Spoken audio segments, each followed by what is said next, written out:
Hello guys, good morning and good morning.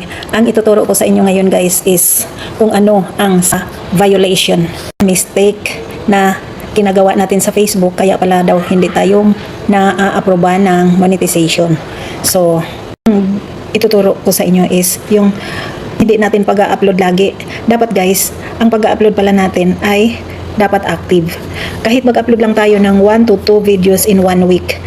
Hindi yung mag-upload ka ngayon, tapos ang tagal pa bago mo masundan, parang ako. Minsan kasi guys, kinulukulang tayo sa time. So, dapat pala daw, ganun ang gawin natin.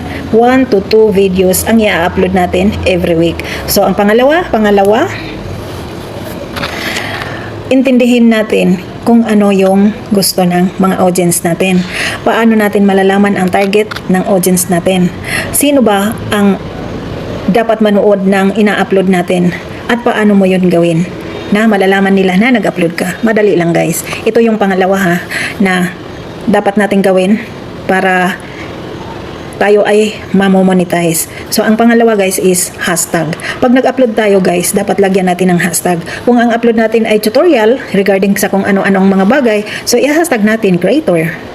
I-hashtag natin FB Reels, di ba? Ganun, dapat lagyan mo ng hashtag kasi once na may hashtag yan, makikita yan ng lahat ng creator. Ganun guys.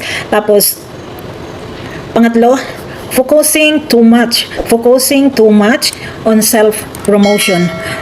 Yan. Ako dati ginagawa ko rin yan. Yung follow to follow, gumagawa din ako niyan. Pero mali pala guys. Huwag tayong sumali sa mga follow to follow kasi natitrace pala yan ni Mita. Ignoring engagement. Ini-ignore mo yung pag-i-engage guys. Ignoring engagement. So dapat guys, huwag kang makasarili. Kung ikaw malaki ng bahay, kung ikaw maliit pa ang bahay, once na may dumaan sa wall mo, sa notification mo, pansinin mo guys.